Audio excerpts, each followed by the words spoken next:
Hola, estamos nuevamente aquí en este espacio de cooperar y hacer negocios con China desde las economías regionales, en esta iniciativa de la Escuela de Negocios junto con el gobierno de Salta, junto con el gobierno de la Municipalidad de Salta, ProSalta y otras muchas instituciones. Y estamos por hacer una entrevista a Sebastián Tosi, titular de El Gaucho, una empresa que está exportando carnes argentinas hacia China y tiene una empresa establecida en China y desde allí la procesa la carne y vende en el mercado chino. Algo sumamente interesante por lo novedoso, por lo diverso y por aquello que el desafío que se le ha presentado. Sebastián, mucho gusto, ¿cómo estás? Oh, ¿qué tal, Martín? Mucho gusto. Sebastián está en Guangzhou en este momento, allí en la sede de su empresa. ¿Cómo es esta iniciativa del gaucho en China? Bueno, empezamos en 2015. Sabíamos que en algún momento la situación dentro de China a nivel económico iba a cambiar, iba a ser mucho más rentable puertas adentro. Ujú. Y decidimos empezar con algún proyecto que de alguna manera nos permitiera estar en el mercado local presentes con productos argentinos, porque somos argentinos. Había que hacerlo, queríamos hacerlo de esa forma, desde el punto de vista del marketing también. Eh, Empezamos de casualidad haciendo para un asado por amigos que había venido el cónsul, hicimos chorizos. Ujú. Gustaron, hicimos más, siguieron gustando. Vinieron amigos míos que son de restaurantes, algunos que trabajan en cadenas hoteleras, me pidieron para probar. Y de un día para el otro decidimos traer un contenedor de carne, a ver si la carne funcionaba o no, porque en nuestra experiencia, a cada lugar que fuimos a comer, no había carne argentina. Preguntábamos y ni siquiera sabían que en Argentina había carne. Entonces, nos pareció raro, porque la carne argentina es conocida a nivel mundial, y en una economía como la de China, que no la conocieron, nos llamaba la atención. Después, con el tiempo, entendimos por qué. Pero bueno, trajimos el primer contenedor pagó la escuela, por decirlo de alguna forma. Ujú. Abrimos un pequeño shop para poder tener todas las licencias para comercializar la carne. Empezamos a abrir los canales de distribución, todo lo que eso implicó, la curva de aprendizaje que tuvimos que hacer eh, hasta que los números empezaron a ser un poco más interesantes.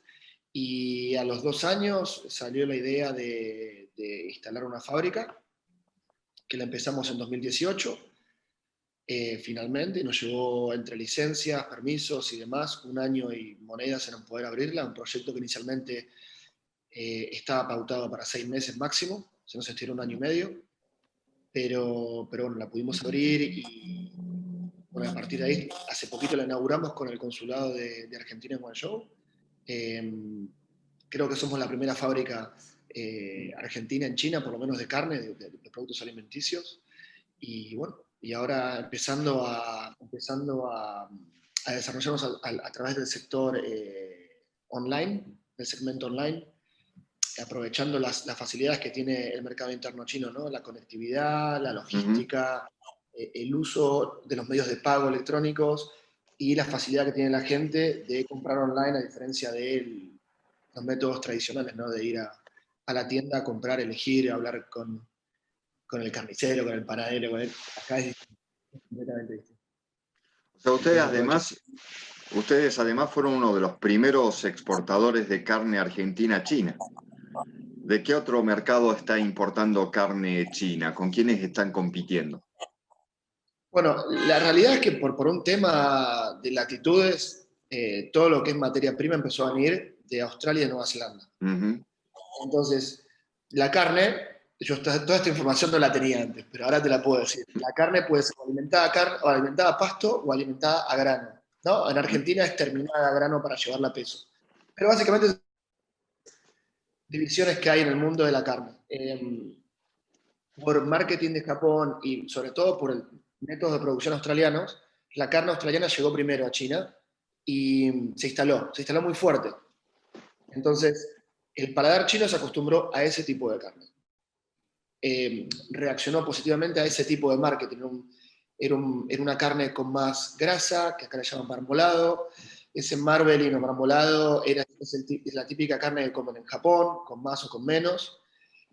Tuvieron un método de clasificación de la carne de acuerdo a ese marmolado, cosa que la carne alimentada a pasto, ergo la carne argentina, no tiene. Entonces, toda la segmentación por precio se hace a través de la clasificación que tienen los australianos. Desde el punto de vista argentino no hay método de clasificación, con lo cual el consumidor local tiende a poner toda la carne argentina en la misma bolsa. Entonces eso es una diferencia que los australianos y los neozelandeses tienen, a diferencia de los argentinos, a la hora de comercializar. No obstante, está entrando mucha carne argentina.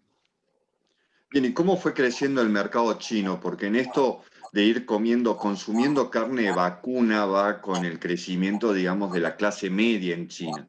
¿Cómo se está dando esa perspectiva y cómo ustedes están segmentando el mercado chino? Porque acá cuando hablamos de China, parecería como si fuese un país, pero estamos hablando de un país de 1.400 millones de habitantes, en donde hay en las diferentes regiones, diferentes gustos. ¿Cómo es que ustedes fueron segmentando ese mercado? ¿Cuál es su estrategia? Bueno, y acá hay un punto central, por lo menos respecto de la carne, ¿no?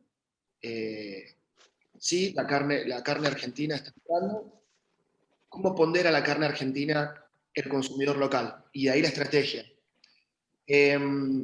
Conociendo la historia de China, la clase media es algo relativamente moderno, no es algo con trayectoria como tenemos en Argentina, una clase media de más o menos 100, 110 años. En el caso de China es muy distinto, los últimos desarrollos, en el gusto del consumidor que eso implica, ¿no? Es una curva de aprendizaje que lleva años. Ellos pasaron en un muy poquito tiempo de comer la carne cortada en cuadraditos y comerla con palitos a ser una clase media pujante, viajar por el mundo y entender cómo en el mundo nosotros comemos la carne. Sin embargo, el principal error que mucha gente importa carne comete es tratar de imponerle al chino, al consumidor chino, nuestros métodos de consumo de carne. Dicho esto, una vaca tiene 23 cortes, sacando los recortes, ¿no? Que es lo que se cae al piso cuando depostás la vaca, que también se vende y se vende muy bien en China. Y esos 23 cortes, lo que los chinos consideran como la mejor carne, no es la carne que nosotros consideramos la mejor carne. Es decir, nosotros consumimos bifes.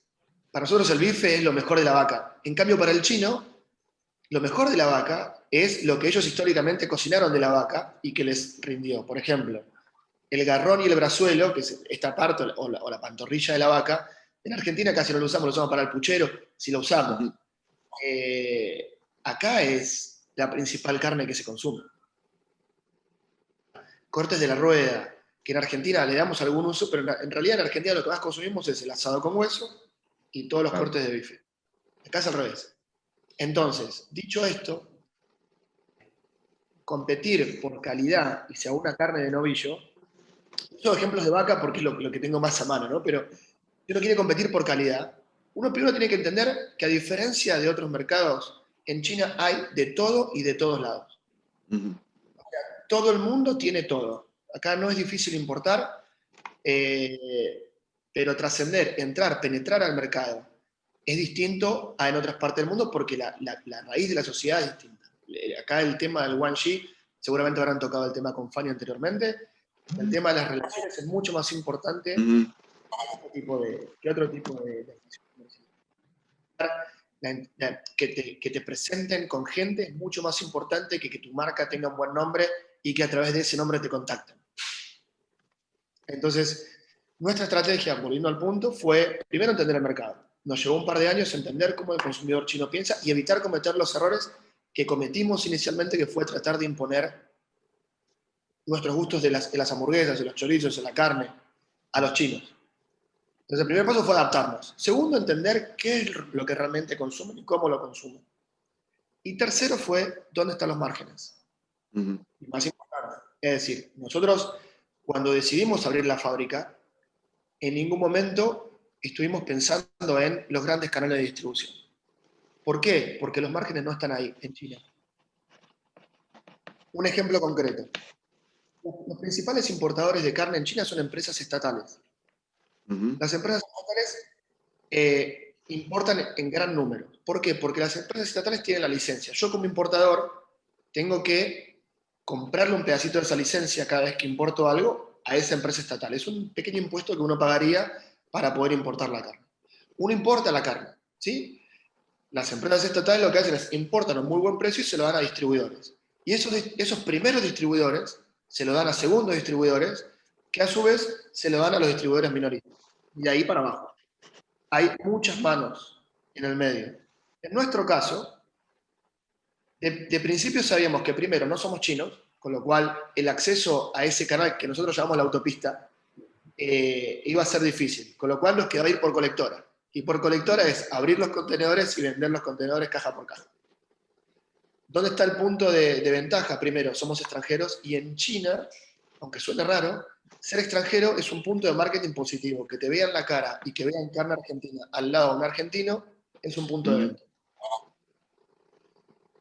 Seguidamente nos dimos cuenta, obviamente, que el potencial de la logística y el potencial de los medios alternativos de venta, que ya no son tan alternativos, que acá en China son los principales, que es el canal online, nos permitía sacarnos de encima a los distribuidores, con lo cual armar una plataforma online y tener contacto directo con los proveedores, con los clientes, tanto en el segmento Horeca, ¿no? Hoteles, restaurantes y caterings, y el sector minorista, era fundamental, porque aparte vos podés transmitir la información al consumidor de manera directa. Es decir, la carne de Argentina llega congelada. Nosotros en Argentina no comemos la carne congelada, con lo cual la forma de cocinarla es distinta. Si la carne llega congelada, hay un proceso que el consumidor tiene que hacer, que vos se lo tenés que explicar. Si no se lo explicás, la carne le queda mal. Carne argentina le queda mal, es malo para el país. La carne argentina empieza a tener mala reputación. Y volviendo a ese punto, cuando te comentaba al principio por qué la carne argentina no era conocida, viene por ese lado. Y lo hablamos con la gente del IPCBA en la última feria en Shanghai. Cuando el importador importa la carne argentina en 23 cortes, los chinos consumen 15 de esos cortes, más o menos. Los otros cortes que no consumen son los bifes. Entonces el chino, si es carne de novillo o carne de vaca, si le va a servir 4 horas, la diferencia no te compensa. Es decir, si yo agarro un garrón, un brazuelo, y lo hiervo 4 horas para hacer la típica comida china, que sea de novillo o que sea de vaca, la verdad que no te cambia. Sí te interesa el precio. Ahora, cuando vas a los bifes, la diferencia entre un bife de novillo y un bife de vaca es muy notoria. Es muy notoria. Entonces, si vos querés tener un contenedor de novillo, que es el que realmente le da el nombre a la carne argentina a nivel mundial, no te lo compran, porque el precio se va de mercado. Entonces, hay muchos mercados que hay que aprovechar. Y esto que pasa con la carne, en realidad pasa en muchos otros mercados. Bien, allí ustedes entonces todavía están trabajando básicamente en un canal business to business, o sea, en el sentido del sector de hoteles, de restaurantes, catering, y después el otro sector directamente de restaurantes. ¿Están por hacer el business to consumer, o sea, directamente al consumidor? No, nosotros, eso es lo que te explicaba, entrar con la plataforma online nos permite el B2C y mantener el B2B. Más que nada el B2C, pero con la fábrica, y hay un término nuevo que me encanta usar, que lo leí por algún lado y creo que aplica a nuestro modelo de negocio, es el F2C, Factory to Consumer. Porque, vuelvo y te repito, el F2C, en este momento de, digamos, descentralización de todo, básicamente, nos permite a nosotros tener contacto directo con el consumidor final, desde la fábrica. Entonces, el consumidor, desde el otro lado, desde la perspectiva del consumidor, ellos tienen contacto directamente con el producto. Y en este Entonces, sentido, las cantidades, ¿no? Las cantidades, en el sentido de que estando en un canal, digamos, online, de ir directamente al consumidor. ¿Cómo está la cuestión de la demanda? Digamos, no es muy grande, ustedes pueden abastecerla, es algo que va creciendo, lo tienen planificado, digamos, de en qué regiones dentro de China pueden ir vendiendo o cómo lo están planificando. bueno, desde el punto de vista de la planificación, lo primero era sacar la plataforma. Eso fue lo primero, porque la plataforma más los servicios logísticos de China te permiten en un santiamén estar en todo China. No importa en qué parte de China estés, vos podés vender a todo el país. El tema de la logística es, mientras vos sepas el tamaño de las cajas que mandás, vos podés incluir el envío dentro del precio final, entonces tenés un precio único para todo China. ¿Sí? Creo que eso es en todos los mercados a nivel mundial igual. Pero el chino obviamente prefiere comprar con el delivery incluido. Eso es una cosa que nosotros en la estrategia global lo tenemos bien claro. Hay va a haber promociones, descuentos y qué sé yo, para que poder aprovechar el largo y el ancho del país. Hoy por hoy Guangzhou tiene 20 millones de habitantes. Si vos me preguntás, ¿puedes abastecer solamente a Guangzhou? Y no hay fábrica que pueda alimentar solamente una ciudad. Es decir, la demanda acá es fortísima. No fuerte, fortísima. El tema es, y volvemos al punto anterior, ¿querés ir por autopista o querés ir por colectora? Por autopista tus márgenes son muy chiquititos y hay muchísima competencia. Vuelvo y te repito, en China hay producto de lo que quieras y la cantidad de proveedores que se te ocurra. Es un mercado absolutamente competitivo. ¿Qué te hace diferente? Y ese es el punto, ese es el centro de tu estrategia. ¿Qué te hace diferente? Entonces, nosotros empezamos a invertir mucho en la marca, en imponer el gaucho, en imponer la fábrica. No todos los que venden carne pueden mostrar una fábrica, la mayoría de los que importan carne se realizan la producción en otra fábrica. Las fábricas, por lo general, de alimentos de acá todavía tienen mucho para crecer desde el punto de vista de la higiene y los estándares internacionales de producción. Está habiendo nuevas fábricas que están pudiendo entrar a ese segmento, pero por lo general las fábricas que se dedican a eso todavía están en un proceso de renovación, todavía tienen la vieja cultura de hacer negocios, aunque, vuelvo y te repito, he estado en fábricas grandes, fábricas modelo, monstruosas, con 1000 empleados, que ellos mismos consideran que son fábricas chicas, que tienen 1000 empleados. Entonces, la potencia del mercado es enorme. Yo lo que le podría decir a cualquier empresa argentina que quiera exportar es que los números acá son muy grandes, la potencialidad del mercado es muy grande, pero hay que estar acá. Exacto, una cuestión allí de posicionamiento geográfico y de adaptación. ¿Cómo fueron adaptando ustedes los productos? O sea, ¿qué es lo que están vendiendo en este momento? ¿Es carne congelada o ya es carne a través de la fábrica en snack que estábamos viendo con Fanny Villamayor?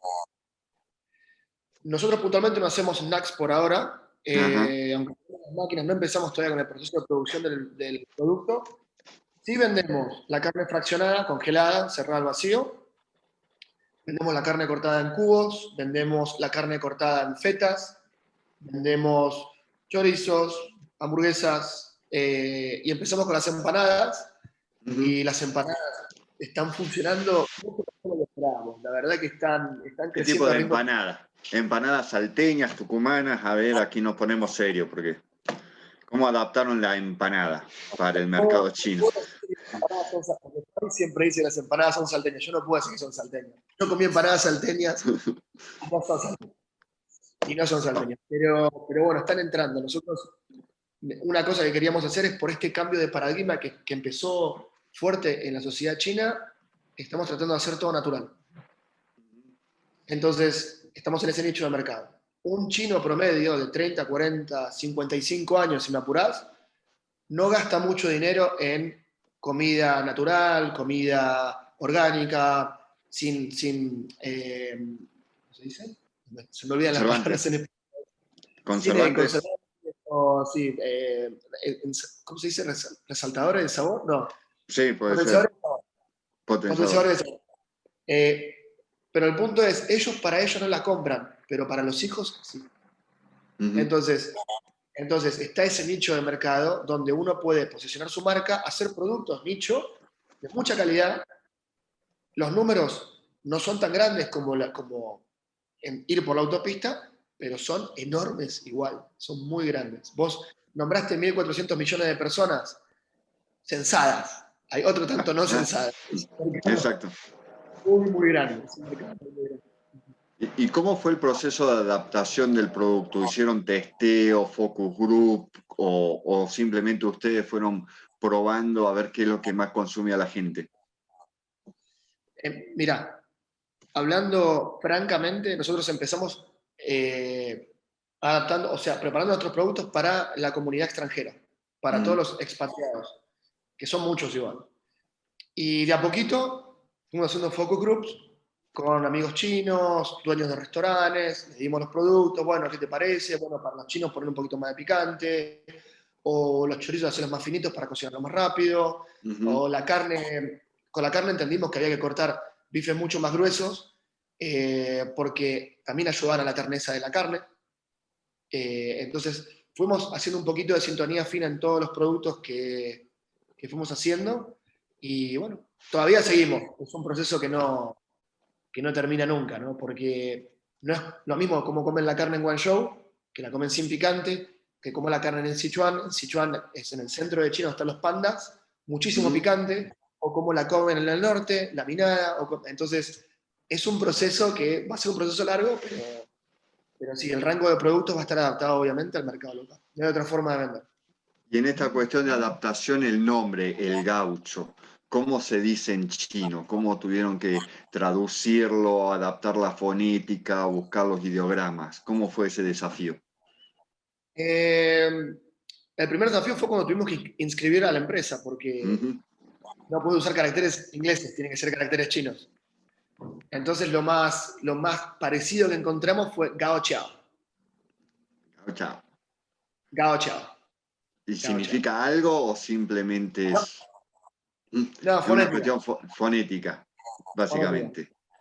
Bien, y volviendo un poquito al tema de la logística, porque estamos hablando de productos entonces enfriados y congelados.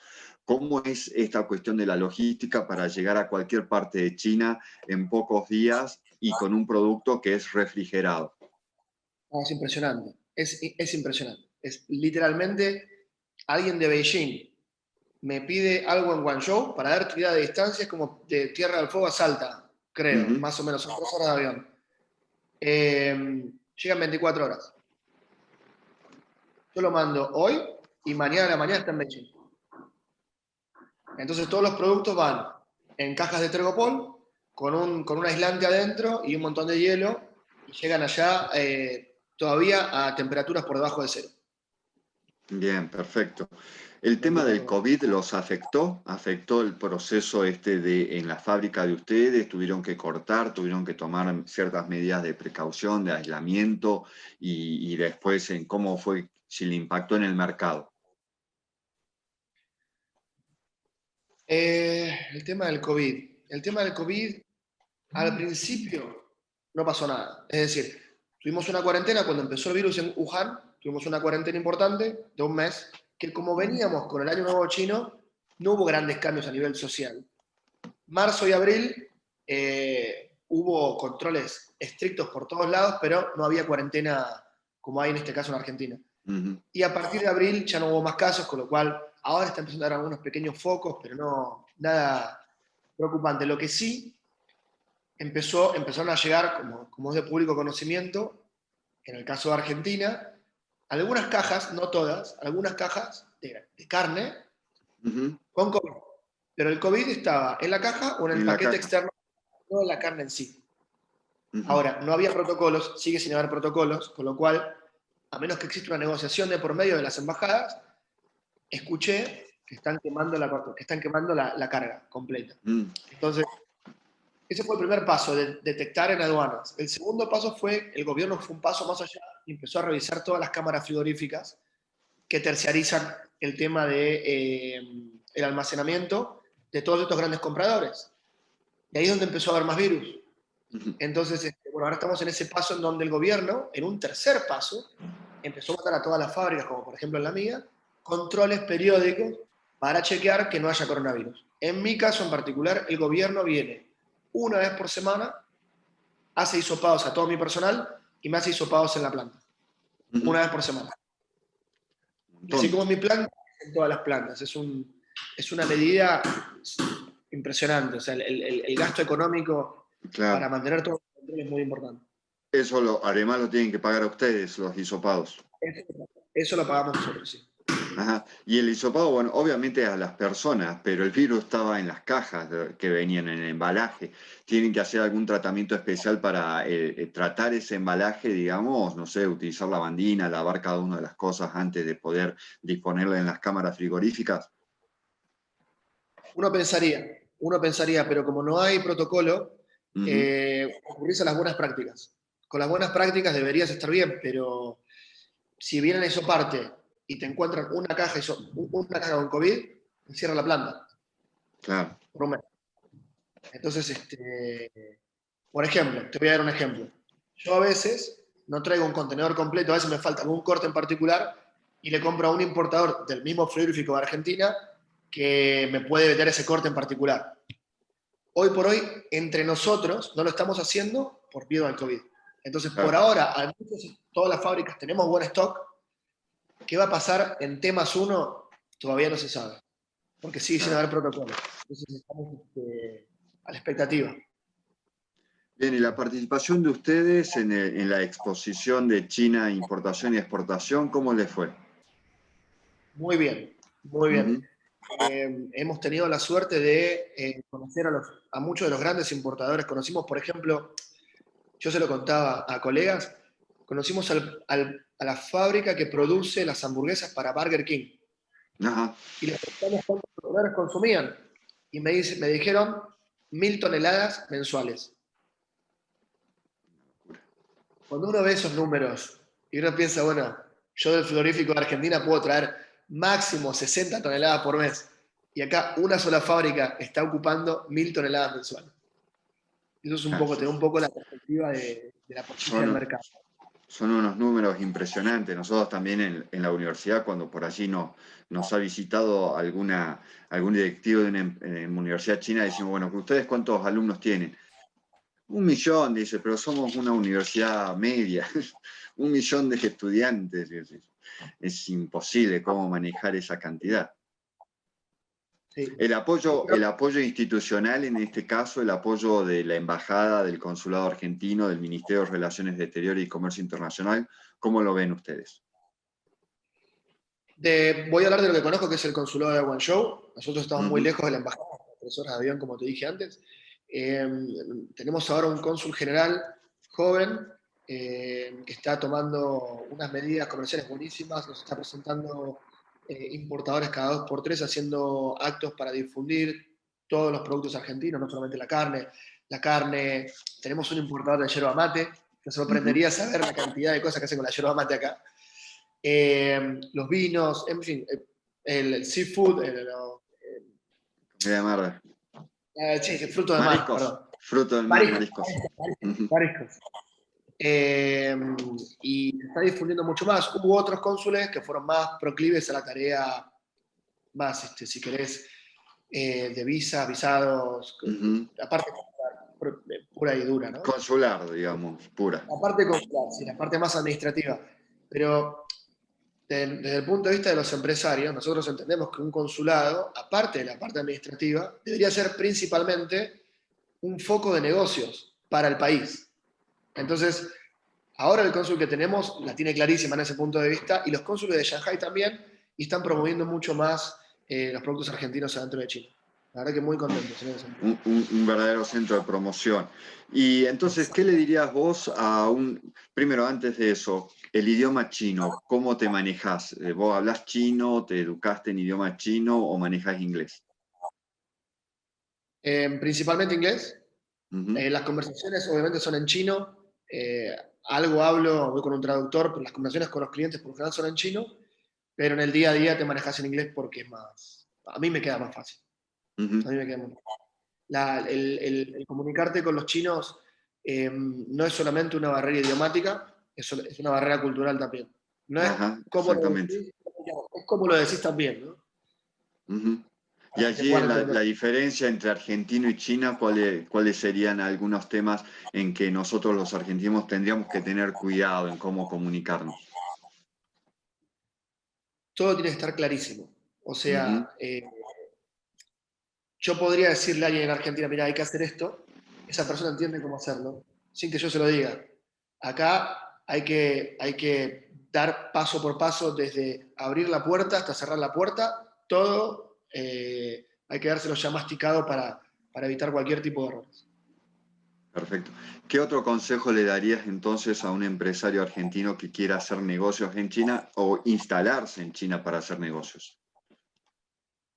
Bueno, primero que nada que se anime, porque es un mercado con una potencia impresionante, con muchas oportunidades, es un mercado que te da segundas y terceras oportunidades como empresario, que eso no pasa en economías desarrolladas, primero. Segundo, paciencia, porque es un mercado grande, pero hay que saber por qué puerta entrar y eso, por lo general, lleva tiempo. Es mucho mejor acompañar el producto de manera presencial que acompañarlo desde Argentina. Desde mi punto de vista es mejor estar acá o asociarse con alguien que esté acá para que el producto vaya acompañado de una cara.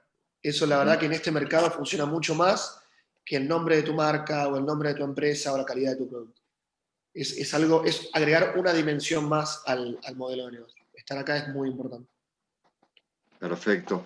Muy bueno. Buenísimo, Sebastián. Muchísimas gracias por esta entrevista, por cómo nos aclaraste. Nosotros leemos en muchos diarios, bueno, viene el tema este del aumento de las exportaciones de carne y cómo va a ir progresando en los próximos años, convirtiéndose China en el principal socio económico argentino, pero en los diarios no aparece esta información, ¿no? De cómo es esa cadena un poco larga, ¿no? De las empresas estatales, los mayoristas, intermediarios, hasta el minorista, y cómo adaptar estos diferentes cortes de carne, porque siempre pensaríamos, nosotros la Argentina tenemos la mejor carne del mundo, es el bife ancho, y eso se lo queremos vender, y eso cómo no lo saben los chinos, y los chinos en realidad comen un trozo de carne que nosotros casi que desperdiciamos, ¿no? O sea, algo completamente diferente y nos tenemos que adaptar en ese sentido. Exactamente, exactamente, exactamente. Sí, señor. Bueno, te felicito, muchísimas gracias por dejarnos muy bien parados a los argentinos allá en China y ir abriendo el camino para los otros empresarios que esperamos que se vayan sumando, porque como vos decías, como decía también Fanny en la otra entrevista, hay de todo para todos. Es un mercado tan, pero tan grande que uno no solamente tiene que andar pensando en materia prima, en la soja, aceite de soja, derivado de soja, sino que se pueden exportar, se pueden producir empanadas argentinas. Argentina no vamos a debatir cuál es la mejor ni cuál debe ser, pero es empanada argentina en China, fabricada en China. Es algo espectacular, te felicito y muchísimas gracias. Muchas gracias a ustedes. Hasta luego. Hasta luego.